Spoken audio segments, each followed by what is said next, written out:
All right.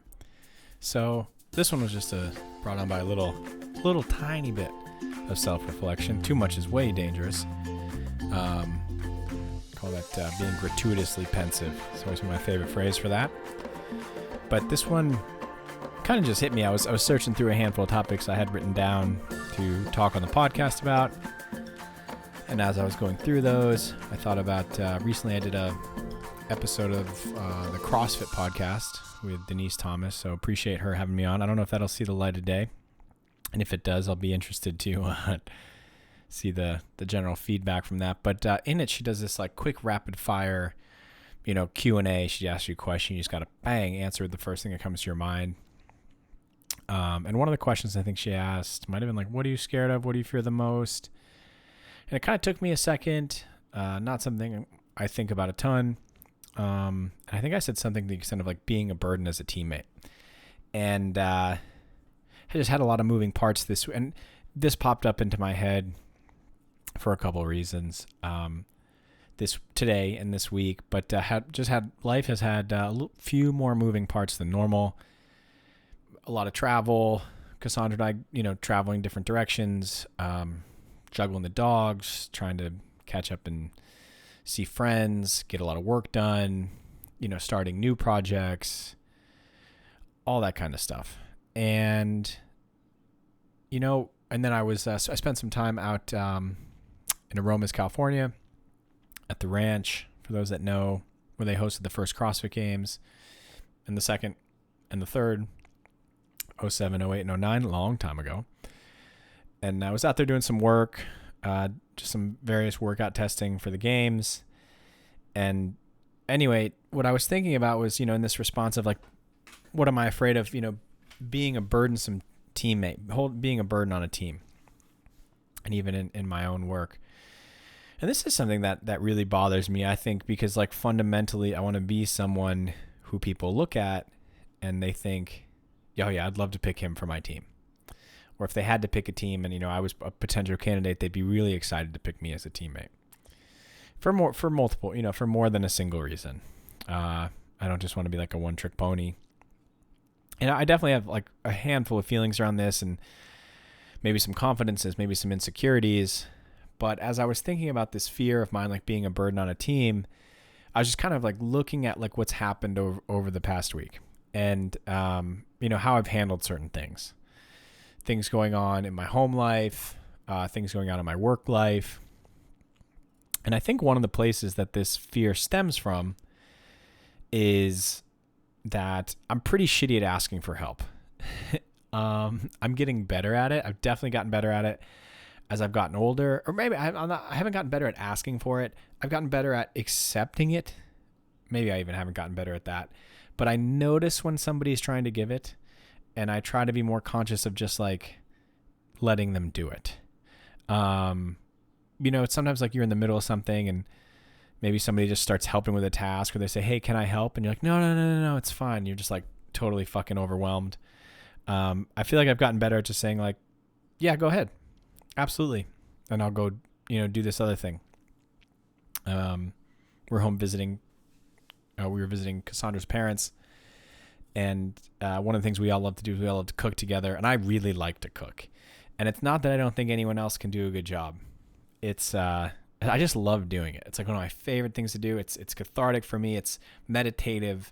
It's exciting. I'm learning new things. It's a way I feel like I can show a lot of love. And so like I'm like, hey, no, I got it. And sometimes I forget, like maybe one of the reasons people are asking to help is because they just want to participate and enjoy it with me. Like they enjoy it for the same reasons and want to share that with me. So that's kind of one lesson. One lesson I took away from this. And another thing is, and I'm not trying to sound like I'm the hardest worker in the world. That's really not what I'm saying. What I'm saying is, I think there are a lot of places. And the other thing that you get, this is it. The other thing that you get from allowing people to help is that you learn something new. You see somebody else do it in a way, and that teaches you something. That teaches you how they might do it. Maybe they do it in a way that's not as effective as you, but you'll learn something from that if you pay attention. A lot of the times they do something in a way that's more effective than you, and it's different than the way you do it. And you learn something enormous in that way as well. So I think that's another really important reason to both ask for help and graciously accept help. And, spend some time, doing some team workouts this week. And one of the things we were talking about is, looking back on the past of competitive CrossFit and competitive teams and, what are the essential components of a team doing well? And I've always said, it's when shit goes bad, they got to stay calm. I'm not saying they are inactive. I'm not saying they're totally passive, but they just stay calm.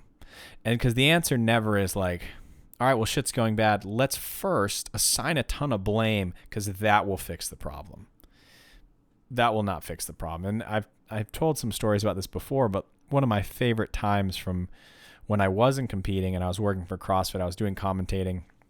I did commentating for the CrossFit Games team events. I think at this time they had 4-person teams this year, 20 and no, they had 6-person teams. This was 2017, I think. I did some commentary at the regional level, which is a qualifier for the finals at the games. I did commentary at the games. And one of the things that's just stood out to me, I'll never forget this. And the judges, always have a good laugh about this. But there was this one team we were in the Southeast or Southwest regional. I think it was down in San Antonio.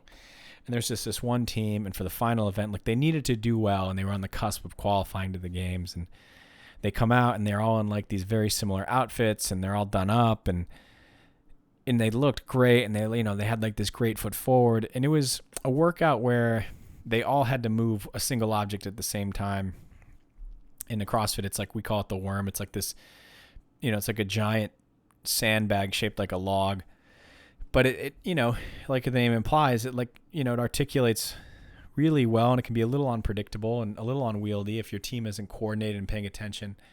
And they just basically fell apart. And as they fell apart, it's their emotions got hot, and you just saw the finger pointing and the yelling. And the running joke we always have is when someone is just yelling at you, they're just stay fucking calm. And you're I am calm. It was a lot of that kind of stuff happening. And for me, it was solidified a moment of one of the reasons I think the teams I competed on had any sort of success is when things went wrong, the last thing we wanted to do was assign blame. And the first thing we wanted to do was quickly talk to each other to try and fix it. And luckily we spent a lot of time training together. So that process was very efficient and very fast. It wasn't we had to sit down and deliberate and have this big discussion. We were able to problem solve quite quickly without spending time assigning blame. And then, after the workout, you might, walk through it and do a little decompress. So, spending some time doing maybe some team workouts again, really made me think about this and how this was this skill I felt I was pretty strong at. And, man, maybe and even when people offered help, I kind of felt a little, I don't know, a little strike to my ego.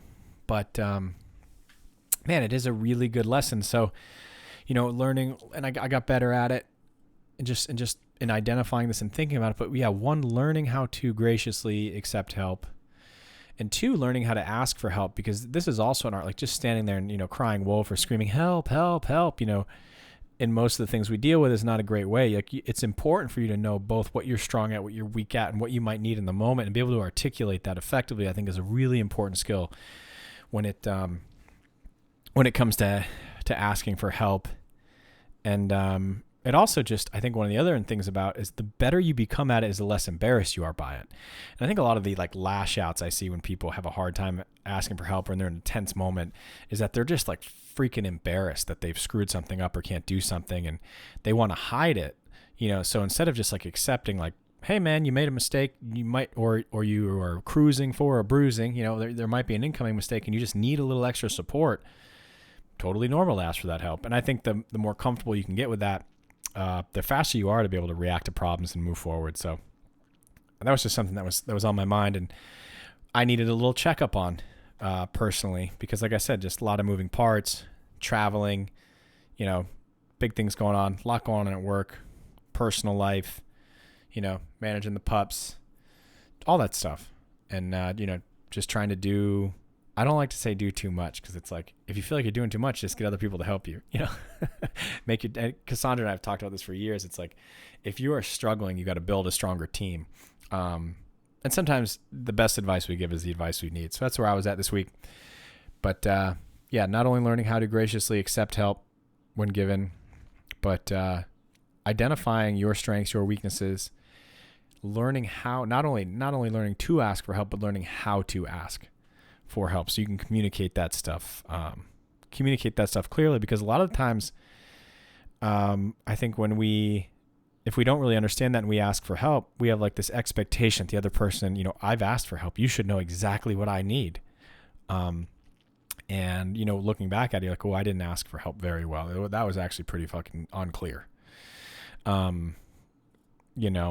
So, I work in,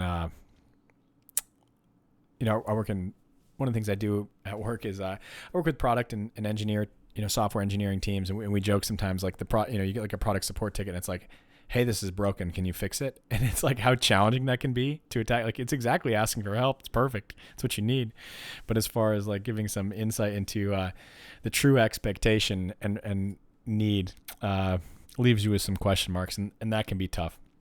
So yeah, maybe and there's an upcoming podcast about giving help, which was spurred by someone was waving me on to let me go at a 4-way stop, or not a T, it was like a T stop, 3-way stop. And maybe it wasn't even a 3-way stop. It was just a stop sign at a T. Yep. And the road in front of me had the right of way. So, but they were waving me on and they got really frustrated and didn't go fast enough. So there's probably another topic here about when you give help, what does that entail? Anyway, that's where I was, asking for help. Give it a shot, and we'll talk soon.